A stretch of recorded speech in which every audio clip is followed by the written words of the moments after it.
Ok. Alors là on arrive dans la cabine récepteur. C'est vraiment l'endroit où se trouvent les instruments. C'est là où on enregistre le signal qui vient du ciel. Je suis un peu essoufflé. On arrive tout en haut de la tour. On est quand même à pas loin de 3000 mètres d'altitude, donc c'est assez typique.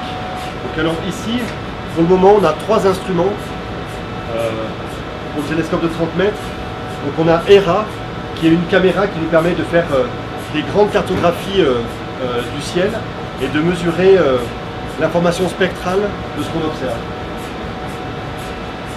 Ici, on a EMIR, c'est le workhorse, c'est vraiment l'instrument qui est le plus sollicité aux 30 mètres.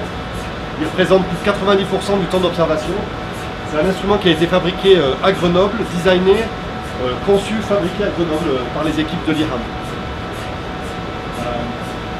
Donc pour EMIR, on a plusieurs fois un pixel qui offre des sensibilités et des résolutions spectrales exceptionnellement bonnes.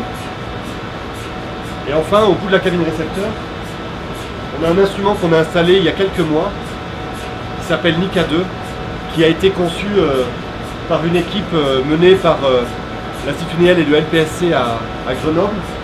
C'est un consortium international.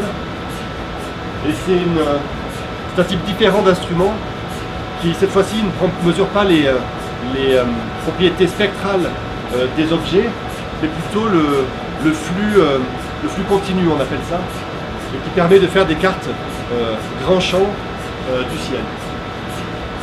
Ici, c'est la partie optique qui permet d'acheminer le signal du ciel jusqu'à l'intérieur du cryostat où se trouvent les détecteurs. Du coup, la lumière qu'on collecte du ciel arrive et réfléchit et collectée par le miroir primaire qu'on appelle, c'est la surface de 30 mètres de diamètre.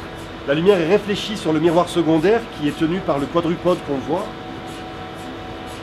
Ce miroir secondaire réfléchit la lumière et l'envoie à l'intérieur de la cabine récepteur, là où on se trouve actuellement. La lumière passe à travers cette ouverture circulaire qu'on appelle le vertex de l'antenne. Par un jeu de réflexion avec plusieurs miroirs, on arrive à plier le chemin optique.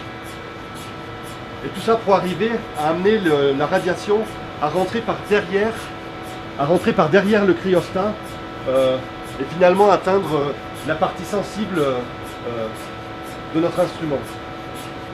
Donc là, vous entendez probablement cette espèce de souffle cyclique. Ça, c'est la partie cryogénique, parce que nos instruments fonctionnent à des températures très très basses, fonctionnent à 2 Kelvin, donc c'est moins de 270 degrés Celsius grosso modo. Et ce cycle, c'est un cycle de compression et de détente d'un gaz qui permet de refroidir, ça marche comme un frigo, qui permet de refroidir la température d'opération des instruments. Donc ce son, c'est vraiment quelque chose qui s'accompagne et qui est typique des observatoires astronomiques qui utilisent des instruments refroidis comme ça.